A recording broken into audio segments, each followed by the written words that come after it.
तो हेलो बच्चों, हमारे चैनल एजुकेशन बाय रीता में आपका स्वागत है। तो बच्चों, ये 7th क्लास की हिंदी है, जिसका सेकंड चैप्टर हम पढ़ेंगे राजधर्म। इसमें महात्मा बुद्ध के बारे में बताया गया है। महात्मा बुद्ध का जन्म 563 ईसा पूर्व शाक्य गणराज्य में कपिल वस्तु के निकट लुम्बिनी नामक स्थान पर हुआ था। कब हुआ था? 563 ईसा पूर्व शाक्य गणराज्य के कपिल वस्तु के निकट लुम्बिनी नामक ग्राम में।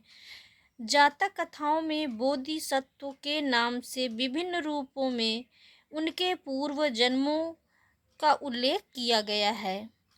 जातक कथाओं में बोधिसत्व के नाम से विभिन्न रूपों में उनके पूर्व जन्मों का उल्लेख किया गया। प्रस्तुत पाठ राजधर्म में ऐसी ही एक जातक कथा दी जा रही है। ये एक राजधर्म जातक कथा है। इस कथा में बताया गया है कि किसी राज्य का राजा जैसा आचरण करता है, उसका प्रभाव उस राज्य की प्रजा के साथ संपूर्ण पर्यावरण पर भी पड़ता है। तो आइए हम लोग चैप्टर स्टार्ट करते हैं। ब्रह्मदत्त विवेकशील राजा था। एक राजा था ब्रह्मदत्त नाम का। वह सदा सत्य, उचित अनुचित का सदा ध्यान रखता था। वह ऐसे व्यक्ति को ढूंढता था जो उसके दोषों को बता सके। प्रशंसा करने वाले तो सभी थे, दोष बताने वाला कोई नहीं मिलता था।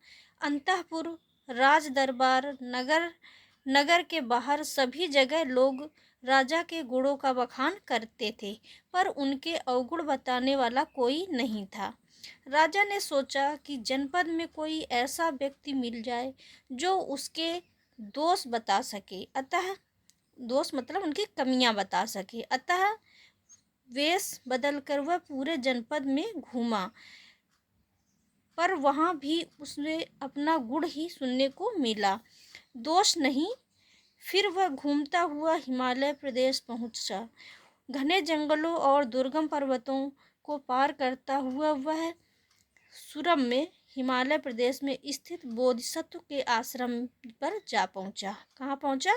हिमालय प्रदेश में स्थित बोधिसत्व के आश्रम पर। उसने उन्हें श्रद्धापूर्वक प्रणाम किया। बोधिसत्व राजा का कुशल क्षेम पूछा। फिर आश्रम में राजा एक ओर चुपचाप बैठ गया। बोधिसत्व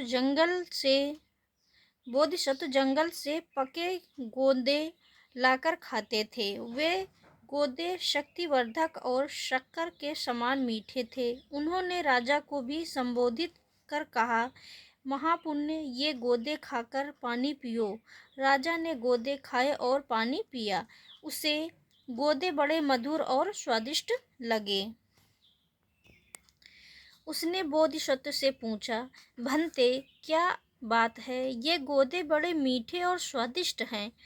महापुण्य राजा निश्चय ही धर्मानुसार और न्यायपूर्वक राज करता है। उसी से ये इतने मीठे हैं। राजा के अधार्मिक और अन्यायी होने पर तेल, मधु, शक्कर आदि तथा जंगल के फल फूल भी सभी कड़वे और स्वादहीन हो जाते हैं। केवल यही नहीं, सारा राष्ट्र ओज रहित हो जाता है, दूषित हो जाता है। राजा के धार्मिक और न्यायप्रिय होने पर सभी वस्तुएं मधुर और शक्तिवर्धक होती हैं और सारा राष्ट्र शक्तिशाली तथा ओजस्वी बना रहता है। भंते, ऐसा होता होगा। यह कहकर राजा अपना परिचय दिए बिना ही बोधिसत्व को प्रणाम कर अपनी राजधानी लौट आया। उसने सोचा, तपस्वी बोधिसत्व के कथन की परीक्षा करूंगा, अधर्म और अन्याय से राज करूंगा, देखूंगा कि बोधिसत्व की बात में कितनी सच्चाई है। राजा ने ऐसा ही किया। कुछ समय बीत जाने पर वह फिर बोधिसत्व के आश्रम में पहुंचा और उन्हें प्रणाम कर एक ओर बैठ गया। बोधिसत्व ने फिर पके गोदे दिए। राजा को वो गोदे बड़े कड़वे लगे। राजा ने गोदे थूका और कहा, भंते, ये बड़े कड़वे हैं। महापुण्य राजा अवश्य अधार्मिक और अन्यायी होगा। राजा के अधार्मिक और अन्यायी होने पर जंगल के फल फूल तथा सभी वस्तुएं नीरस और कड़वी हो जाती हैं, स्वाद रहित हो जाती हैं। यही नहीं, सारा राष्ट्र ओज रहित हो जाता है। राजा के और जिज्ञासा करने पर बोधिसत्व ने कहा, गायों के नदी तैरते समय बैल नेता यानी टेढ़ा जाता है, और तो नेता के टेढ़े हो जाने के कारण सभी गायें टेढ़ी जाती हैं और मार्ग से भटक जाती हैं। इसी प्रकार मनुष्यों में भी जो श्रेष्ठ होता है वह नेता माना जाता है, यानी वह टेढ़े मार्ग से जाता है। अधर्म करता है तो सारी प्रजा कुमार्ग पर चलती है और अधर्म करने लगती है।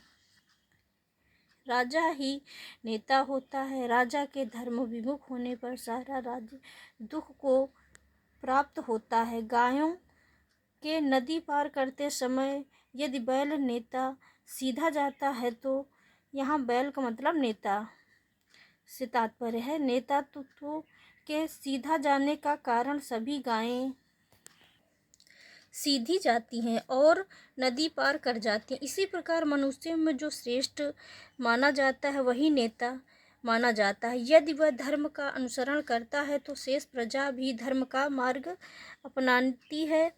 राजा के धार्मिक होने पर सारा राष्ट्र सुख को प्राप्त करता है। बोधिसत्व से यह शिक्षा प्राप्त कर राजा ने अपना राजा होना प्रकट किया और विनयपूर्वक बोला, भंते, मैंने ही पहले गोदों को मीठा कर फिर कड़वा किया, अब फिर उन्हें मीठा करूँगा और कभी उन्हें कड़वा नहीं होने दूंगा। यही मेरा संकल्प है, व्रत है। बोधिसत्व को प्रणाम कर वह राजधानी लौट आया। वह धर्म और न्यायपूर्वक राज्य करने लगा। उसका राज्य फिर से धन धान्य से भर गया। तो बच्चों, ये कहानी थी। ये आपको कहानी कैसी लगी? अच्छी लगी हो तो लाइक करना और हमारे चैनल को सब्सक्राइब करें। Thank you.